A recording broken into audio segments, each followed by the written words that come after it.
rahmatullah. A gurguje masu magana yadda ake withdrawal a cikin wannan site da masu maganan yadda ake tax a cikin wannan da yadda ake upgrading duka zan bayyana mana a cikin ɗan ƙaramin lokaci insha Allah. So kamar yadda kuke gani idan muka zo wajen withdrawal, in muka taɓa withdrawal haka, shi withdrawal method uku ake yi. Kamar yadda kuke gani a daidai nan ƙasa gashi ne yadda suka ce select withdrawal method. So idan muka taɓa, na farko akwai trust co withdrawal, akwai referral withdrawal, akwai general withdrawal. So abin da ya kamata a ce mutane sun fahimta a nan shi, misali idan muka taɓa general withdrawal, kamar yadda kuka gani a daidai nan wajen gashi nan sun ce full balance open 1/5 of every month. Za a buɗe shi 1 ga wata zuwa 5 ga wata na kowane wata. Kamar yadda kuke gani a nan ƙasa gashi nan yadda yau saura 7 days, saura kwana 7 kenan su buɗe withdrawal insha Allah. So zan nanata kamar yadda na faɗa da farko, wannan platform ne amma ya sha bamban da irin su Ponzi scheme, saboda su wannan ba platform bane wanda za su ce ka sa kuɗi su ninka maka kuɗi kaza ko wani abu makamancin haka. Kai da kanka za ka nema ma kanka ta hanyar Google Ads, ta hanyar Google Review, ta hanyar Google Ads da kuma Google Review. So wannan shi kamar yadda kuke gani, wannan shine general withdrawal yadda muke magana. Sannan akwai trust co withdrawal, shi kuma trust co withdrawal sai waɗanda suka upgrading, wanda suka sa 1000 ko kuma wanda suka yi ta inviting mutane, saboda ba lallai sai ka sa kuɗi ba. In za ka yi inviting ɗin mutane ma duka za ka achieving wannan levels ɗin da ake abin nan. Shi ne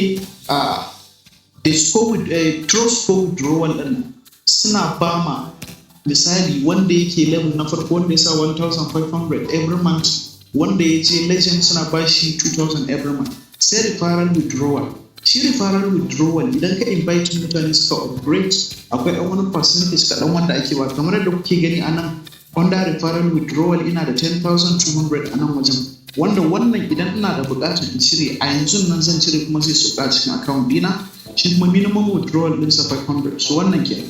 Idan muka yi back muka koma daidai wajen upgrade ɗin, akwai upgrade hawa uku, akwai beginner, akwai expert, kamar yadda kuke gani akwai legend. Beginner 1000, idan baka sa ko sisi ba kullum Google Ad ɗin da suke bayarwa naira 50 ne, naira 1.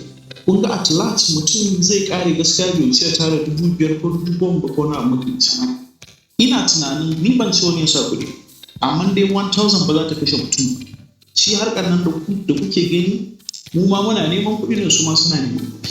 1000 wanda yake ga zai iya, saboda in ka saka 1000 za su na baka review ɗin guda 5 150, kuma in ka sa 1000 nan za su baka 20 point, wanda wannan 20 point ɗin kana tax kana claiming zai na ƙara maka wannan point ɗin wanda zai iya inviting, yana inviting kana reaching 150 point za ka achieving wannan 35.